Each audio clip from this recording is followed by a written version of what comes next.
Where is the love? It's a simple question, but it is one that has informed my life experience in this world for some time now.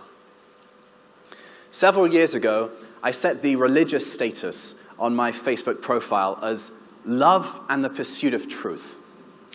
I believed that love was the most important principle that we should prize and live by, and I still truly believe that.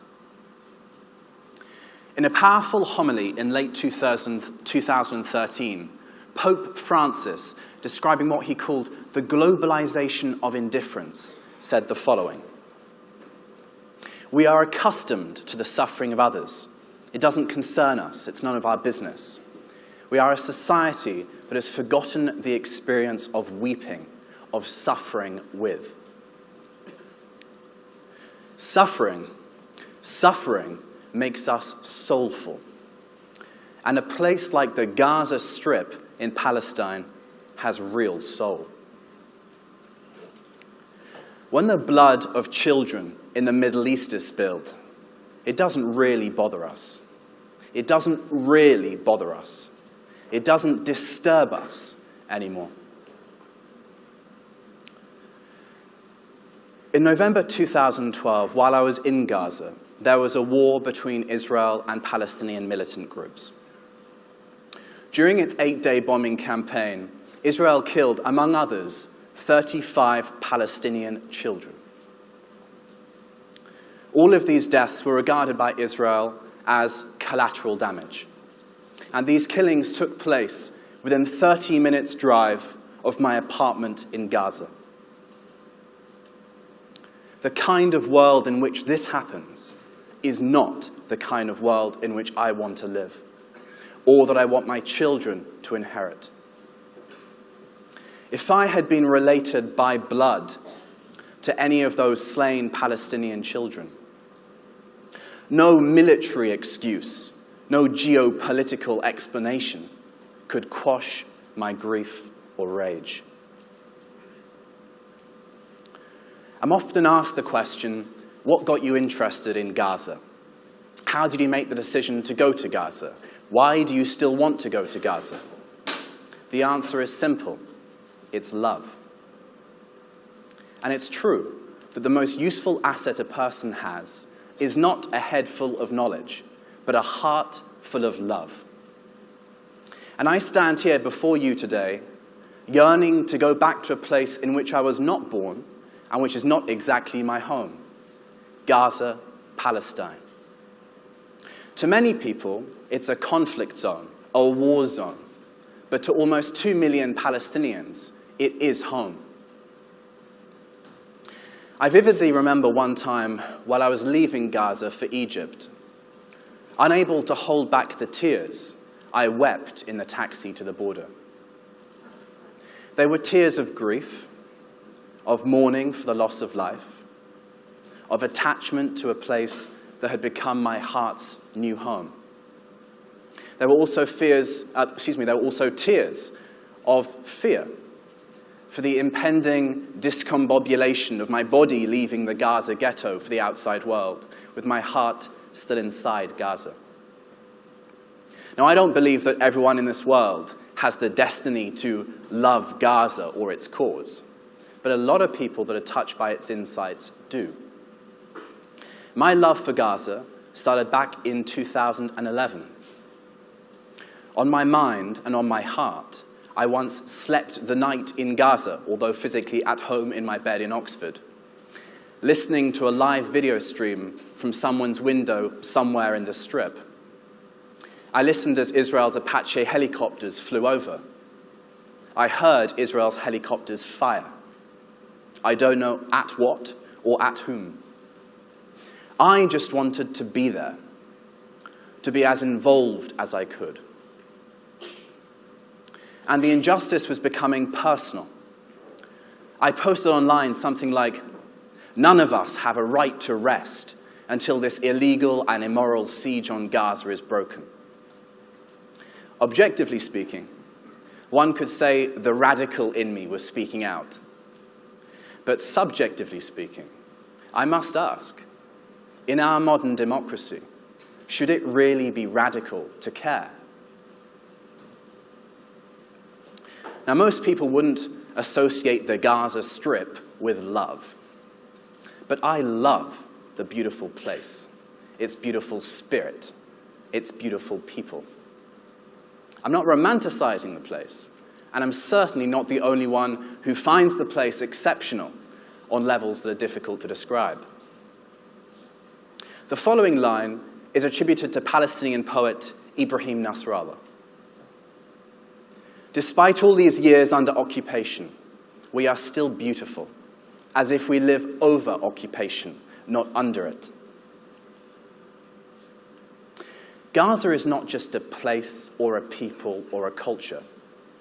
To millions of people with a cultivated love for Palestine and Gaza, Gaza represents indefatigability, defiance, resilience, steadfastness, and humanity.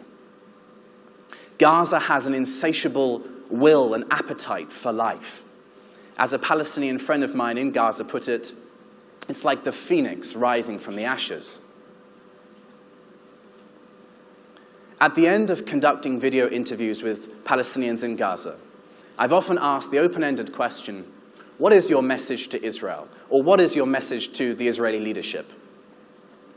And the most profound and resonating response that I ever heard was from a Palestinian man, I'm told actually he's one of the eldest men alive in Gaza, standing next to the rubble of a destroyed civil administration complex. He said with much gravity and affirmation, "My message to the Israeli leadership, whatever damage you do to us, we'll survive." My friends in Gaza wear their hearts and their souls on their sleeves, having lived through at least 2 bloody wars with Israel and decades of instability and insecurity with occupation. Many who have visited Palestine, and particularly Gaza, remark on the incredible openness and hospitality of ordinary people. My friends in Gaza, many of whom have borne witness to atrocities, are in a sense among the sweetest, warmest, most fun-loving, open, and charming people I've ever had the privilege of meeting. Their stories testify to the truism that sometimes the strongest people are the ones that fight battles that nobody knows about. With incredible and infectious faith, they teach life. They teach that when life becomes harder, you have to change yourself to become stronger. They teach that despite horrendous, man-made, humanitarian catastrophes, unshakable humanity, the force of human love overrides all. Knowing tragedy and terror brings a refreshing appreciation of the value, sanctity, sweetness, preciousness, and beauty of human life like nothing else.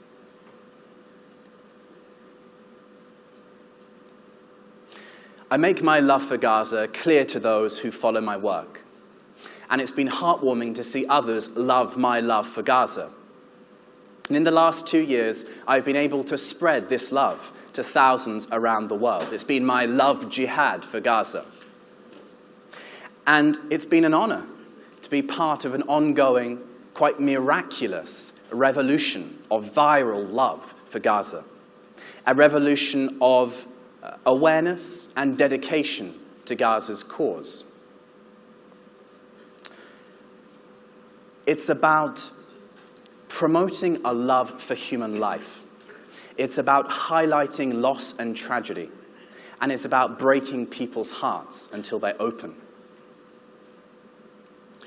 These words beautifully capture that love for Palestine that is defiant in quality and mass in scale. In a Palestinian refugee camp, you can find this poetic line.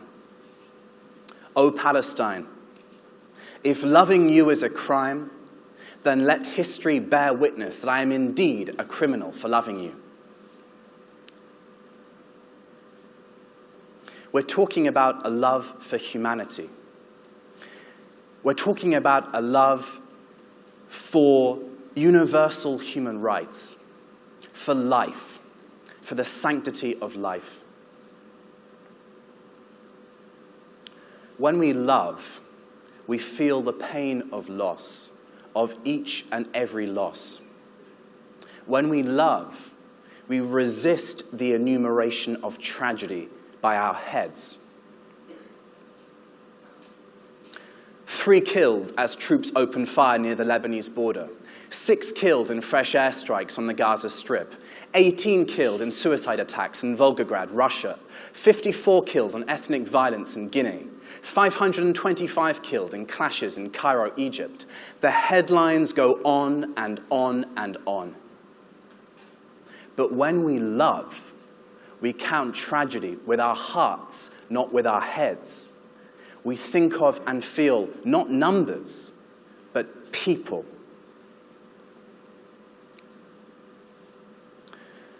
As the Sufi mystic Rumi said, our greatest strength lies in the gentleness and tenderness of our heart. In most of my films in Gaza, I've tried to touch people's hearts, to allow them to feel the tragedy of losses that Gaza has suffered with occupation. Sometimes people's hearts are too rusted over. You can't move them. It's hard to understand how sometimes it appears that people, or some people, have no sense of shared humanity or conscience at all. But in other cases, you can not only successfully move people, you can profoundly affect them. A now friend of mine, Denny, had his life profoundly affected. My documentary, Killing Hamid, shows the story of Hamid Ahmed Yunus Abu Daga, a Palestinian boy who was killed playing football outside of his home. This story broke Denny's heart. Every time he watches the film, he weeps for the loss of this one innocent life. That's humanity. That's love. Now, a lot has changed for Denny since he first realized what's going on in Gaza. He first visited Gaza last summer, and his soul now lives inside Gaza. His body is back home in Santa Fe, USA. But his home is about to change, because Denny's hoping to move to Gaza. That's sacrifice. That's dedication. That's care. That's love. Denny's been totally gotten to. His attachment to Gaza, his heartfelt connection, his deep affection, his spiritual bond are totally matured. And the fight for his heart is over. It's amazing what can result from the love of a cause or place. From the USA, over the internet, every week, Denny spends hours online connecting with Palestinians, trying to understand and learn, and above all, feel the reality of Gaza, spreading information and creating awareness online. And many others, dozens, even hundreds, have also